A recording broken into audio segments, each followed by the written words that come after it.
Howdy, guys. I love Tuesdays. It is time for Stall Talk. Man, these things just keep adding up. We are at episode number 27, and this week is going to be another fire topic. On fire. Last week, we talked about how do you go fast? Like you want to go fast, but every cell in your body is saying, safety up, slow down. This week, we're going to talk about how to harness our inner Ricky Bobby that only wants to go fast. And, you know, Ricky Bobby's motto, I love that movie, by the way, Talladega Nights, was if you ain't first, you're last. Well, I think sometimes we need a little extra ambition and something to pump us up and motivate us. But for those of us who have an abundance of motivation, how do we temper that?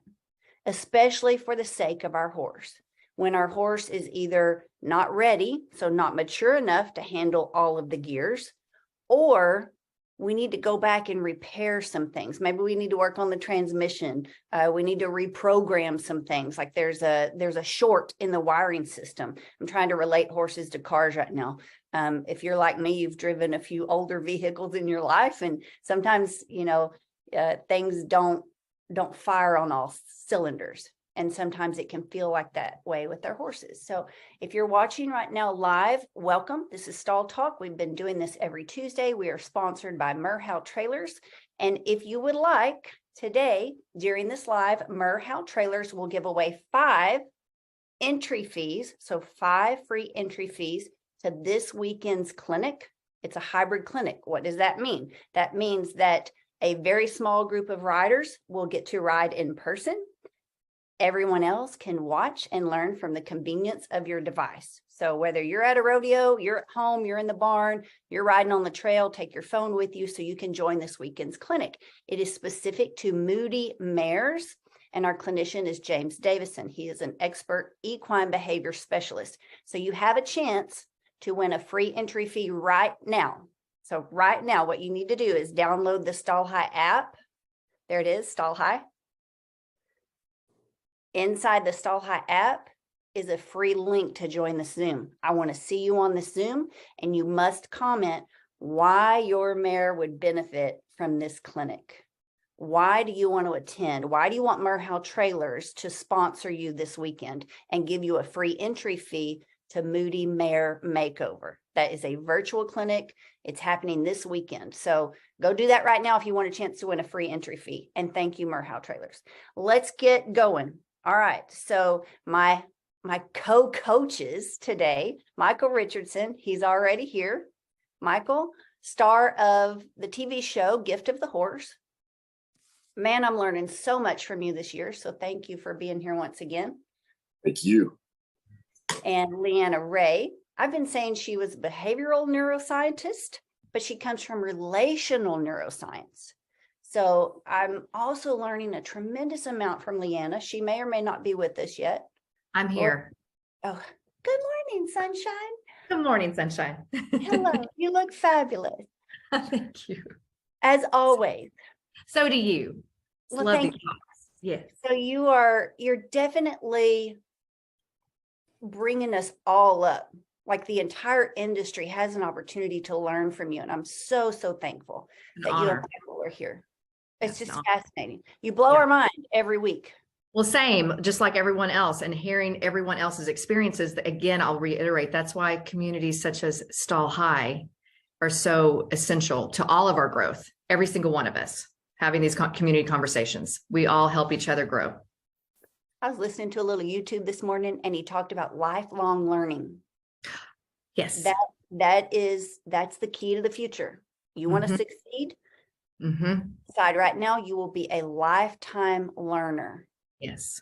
I love that. I haven't always been that way. I wasn't like fostered that way. Like I really wasn't brought up in a family that valued learning like that. We didn't applaud and encourage each other to keep learning. So that's something that I've had to learn to appreciate as I'm getting older. You know, that cultivating that, there's a phrase, it's to, you know, be confident in your expertise and in the skills that you have fostered and developed, but always leaving space for what they call a beginner's mindset. so that you can see with fresh eyes, so that you can be open enough, but yet also being confident and grounded in what you do know. So you can have the expertise that's living in you, but also the beginner's mindset as well. Those can be both and. Happy and successful balance. Yes. Martin Patella, a founder of Life Enthusiast, he may join us. We enjoy picking his brain as well. Our student this week is Jordan Jen. So I love this kid. I love this rider. I love that she is passionate and committed to learn. And Jordan, I want you to just tell us a really quick backstory. Where do you go to school? What problem were you having with your horse that made you seek Stall High? I go to school at South Dakota State University in Brookings, South Dakota. I'm on the college rodeo team here, and our college rodeo is in approximately 3 days on Friday here. And my horse, for a while, I had a lot of problems with him hitting barrels, especially my second barrel. That was just, I could not figure out how to get him past it. And I could get him, like, for a while, I could get him by it, and I just didn't really know how to fix it. So I just kind of like let it go because I didn't know what to do. And so then I was like, well, it's working enough of the time right now that I just am going to let it go, because I didn't know. I've never had a horse that hits barrels, but I never had a horse that I got that was like as finished as this horse was when I got him. So I could mold my own horses before that. Now this horse like already had his own way of doing things, and I had to like try and learn that. So I did well on him, and then I started struggling, and then we went to different clinicians and did like different trainers that helped me, and everyone's solution was just always to tie him down more and tie him down more and tie him down more, like bring his head down more and like get him more bound up, because he's really big and really strong and really fast, and I'm not very big or strong. And so you can obviously, he's a horse anyway, so you can easily overpower me, but he's even more so like that. And we finally, I don't know how, like someone told me to put the Lagnat bit in him without like telling me, like without like telling me like you should talk to Kendra, but they just had me to put the bit in him. So I ordered the bit, and then she reached out to me because I ordered the bit, and like I started talking to you about it, and I started telling my dad about the way that you train and stuff, and he doesn't like tying him down. Like he would prefer, the only horses we run tie downs on are rope horses and stuff, so I have a little bit of something to brace on. He does not want to run a tie down on my barrel horse.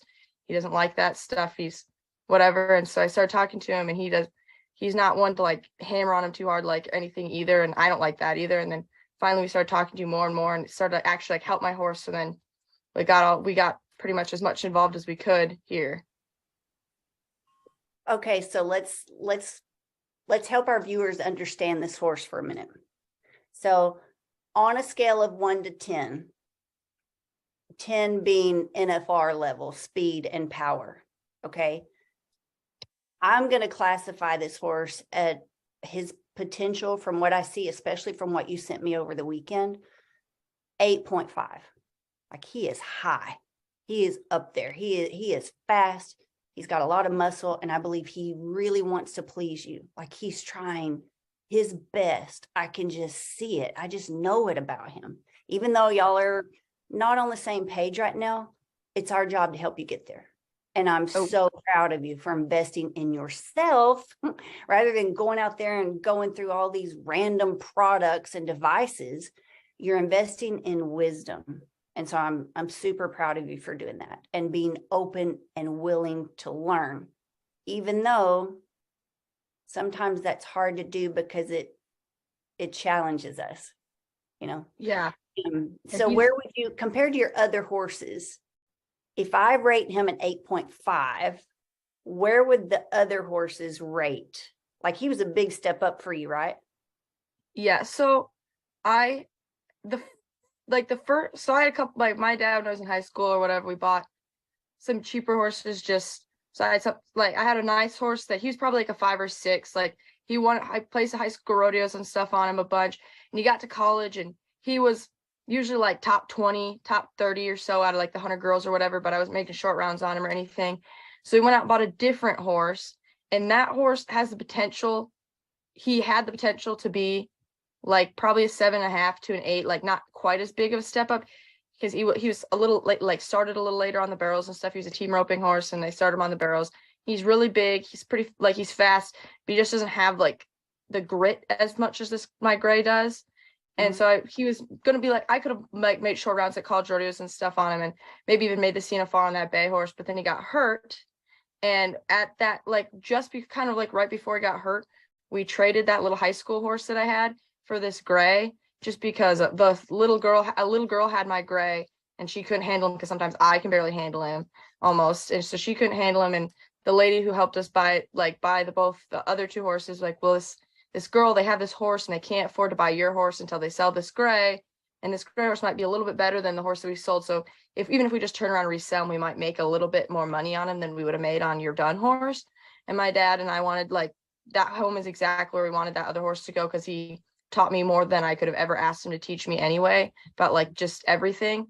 So we traded this gray, and the lady was riding him to sell him, and she called my dad one night and she's like, I think y'all need to come ride this horse here before we just turn and sell him, because this horse could be something.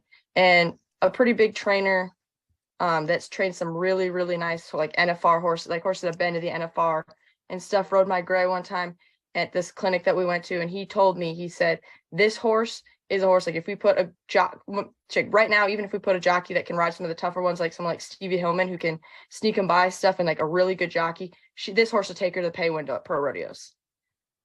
So he has it. He's just. So compared to your junior high, good old trusty horse, like, would you have classified that horse maybe at a 4 or a 5, and then you hop to an 8.5? That's a huge jump. Yeah. Huge jump. And he could be more than that. I don't know. What I see in just his speed, just when he took off that first barrel the other day, I'm like, hello, that's what I'm looking for. I believe he could easily place you at the pro level. Can he get you to the NFR? That's a very rare individual. So I'm not going to make that statement, right? He could. We don't know. But Michael, Leanna, that's what we're dealing with. We're dealing with an older gelding. Jordan's been on him for a year and a half. Is that right? I've owned him for in July. I'll have had him for like almost 3 years. Okay. But between the other horses that I've had and stuff, I went through phases where I didn't ride him as much, because when I get in portions like, okay, we're in the second half of our college rodeo season, and I hit some barrels in the fall, so I'm not gonna make the CNFR, so I'm gonna run my younger horse and season him some, because I'm not gonna there's not enough points available for me to catch up to make the CNFR, so it's not worth it to waste runs on this horse when I have another horse that needs runs and stuff like that. Okay, so tell me about this weekend. What progress did you notice, even if it was something tiny? I really, really tried to like leave him alone, which I didn't do very well. I did not leave him alone very well, and I will out myself on that, because I want to grab him on the backside of the first barrel, but I didn't like pull on him to the first, which is what I did the last time I ran him. Like, I wanted to hold him down and not let him run to the first and keep him held down. And I really tried to like just let him run instead of picking with him and like trying to hold him down. She's still like, I picked my hands up in places I shouldn't have, but at least I wasn't like trying to keep him all bound up and tied down so he can't run. Okay, so there's our progress. What was the biggest inner challenge for you? What was Ricky Bobby saying to you that you were like, oh, I got to get that out of my head? My big problem is I want to help him on the backside of the barrels, and because he's coming into them, like, he comes into them really hard. Obviously he's fast, and so I want to help him, because I think that there's no way that he can come around the backside without me helping him. And if I need to help him, I like need to come and pick him up here, or like not pull straight back. And I want to pull straight back all the time on him and like slow him down. And he hates that. He absolutely hates when I pull on him straight back. Like, if I pull to my hip, he puts his nose right in the air and wants to just not go where I want him to go. But if I like move my hand here or anywhere that's not right here, basically, he will come around him. He's fine. Like on the second day on the backside of my first, I picked my hand up and he didn't fight me. And then I did the same thing. I pulled it back on the backside of my second barrel where it should have gone like this, and he fought against me. It's really hard for me to not do this motion on him all the time, because I just want him to slow down. Okay. Now, I'm betting money. We have listeners right now, and we have listeners in the future who are like, oh, she is describing my horse to a T. If this is your horse that Jordan is describing, you need to comment right now. Let us know. And if you want help, do what Jordan did.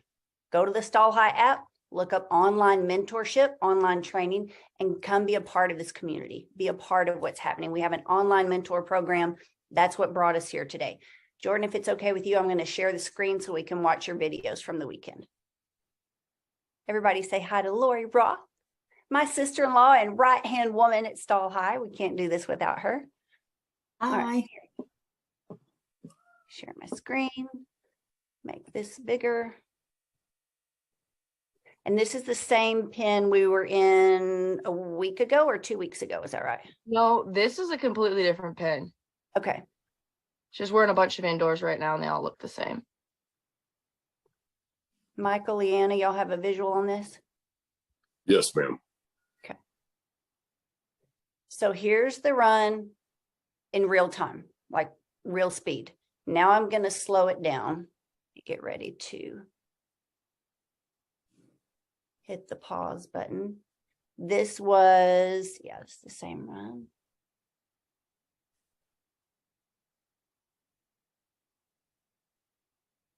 Jordan, sometimes when you're making progress and it doesn't come together, or when they clock slower, I think we have to battle that inner Ricky Bobby that says, you're supposed to be getting faster. Why is it slower? You know, why am I hitting barrels? If I'm making progress, why does it feel worse right now?